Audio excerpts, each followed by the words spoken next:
Informamos que esta semana arrancó la 12ª edición del Festival Internacional de Cortometrajes de México. Este es un festival que nació en el año 2006 ante la necesidad de crear un espacio que sirviera de escaparate para los cortometrajes creados en México. Y este año las piezas del festival se exhiben en la Cineteca Nacional, en la Biblioteca Vasconcelos y también en las 5 fábricas de artes y oficios de la Ciudad de México. Y el día de hoy nos acompaña Jorge Magaña, él es fundador y director general de Shorts México, a quien le agradecemos que esté con nosotros para hablarnos de este escaparate de los cortometrajes de México para todo el mundo. Sí, muchas gracias por el espacio. Y efectivamente estamos empezando la edición número 12 del festival.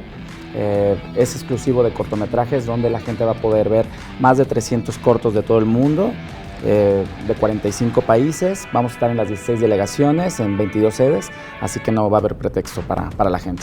Definitivamente no hay pretexto para no asistir a este festival que ha crecido en 12 ediciones de manera enorme y exponencial. Cuéntanos, ¿cómo es el éxito que ha podido obtener el Festival Shorts México a lo largo de 12 años? Pues poco a poco hemos conseguido más espacios, porque lo importante para nosotros es dar esta ventana a los directores y también una opción a la gente, una opción para que vean otras cosas culturales, otro tipo de cine, otro tipo de temáticas y estéticas. Así que hemos visto que mucha gente ha empezado a involucrarse más, y también con esta inmediatez en las redes sociales hemos puesto también estos cortometrajes. No solamente la gente los va a poder ver en las salas de cine, sino que también hay un escaparate en línea para que los vea.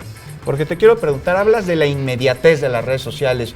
Te quiero preguntar si tiene mucho que ver con el gusto de los cortometrajes, que bueno, cada vez crece más, estamos acostumbrados a recibir cada vez mayor cantidad de información en menos tiempo, y el corto se ha convertido en un género que antes era como de arte, a un género pues muy concurrido y ya popular. ¿Tendrá una relación esto? Sí, efectivamente, el hecho que sean cortos, los cortometrajes, el máximo debe durar 30 minutos, hay cortos desde 1 minuto, entonces para las nuevas generaciones es más fácil poder ver una serie de cortometrajes que esperar todo un largo, y creo que también eso se debe que haya un éxito en las series, ¿no? Que la gente busque este tipo de historias que sean cortas. Así es, y cuéntanos, nos dices que va a haber cortos internacionales, pero que bueno, el festival tiene el compromiso y la misión de difundir los cortos que se producen en México como un escaparate para todo el mundo. ¿Qué cortos mexicanos tenemos en esta edición? Sí, esa es la misión principal es la exhibición de los cortometrajes mexicanos, no solamente de los chicos que van empezando de las carreras de comunicación o cine, de gente que incluso ya ha hecho largometrajes y regresa al cortometraje,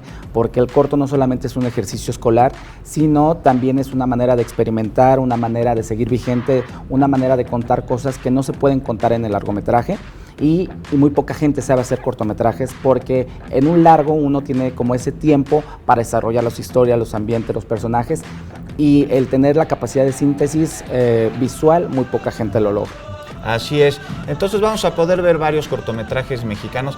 ¿Cuáles son pues los más importantes, digamos, que la cerecita en el pastel, tanto de cortos mexicanos como de cortos extranjeros, que ya podemos ver, verdad? Sí, pues bueno, hay muchísimas cosas, porque el festival se divide en las competencias. Tenemos una competencia mexicana de ficción, animación, documental, amateur, competencias de ficción, animación y documental iberoamericanos e internacionales, pero lo importante es que también va a haber cortos para toda la gente. Tenemos una sección que se llama Cortitos, que son cortos infantiles, Queer Shorts, que son de diversidad sexual, Eco Shorts sobre medio ambiente.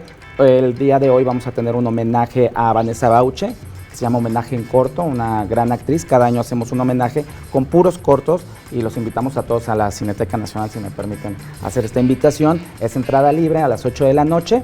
Y vamos a tener homenajes a festivales como el Festival de Guanajuato, que son los 20 años, los 45 del Festival de Huesca, bueno, una diversidad de programación. Oye, es una fiesta cinéfila que, bueno, hoy gratuito en la Cineteca, pero en las otras sedes, cuéntanos, ¿cuáles son los horarios, dónde podemos consultar la cartelera? ¿Cuesta ir a ver los cortos del festival? Sí, bueno, no, el 90% es gratuito, tenemos apoyo del gobierno de la Ciudad de México, y lo importante es que estamos a través de los 5 faros.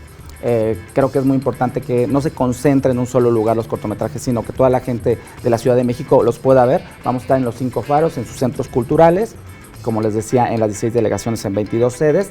Los únicos lugares que cobran y tienen un precio especial es la cadena Cinemex, Cineteca Nacional y el Centro Cultural Universitario de la UNAM, pero son precios demasiado accesibles. Señor Magaña, como usted bien lo dice, no hay excusa para no ir. Tenemos un cine cerca con cortos de este festival. Muchas gracias por acompañarnos y por invitarnos.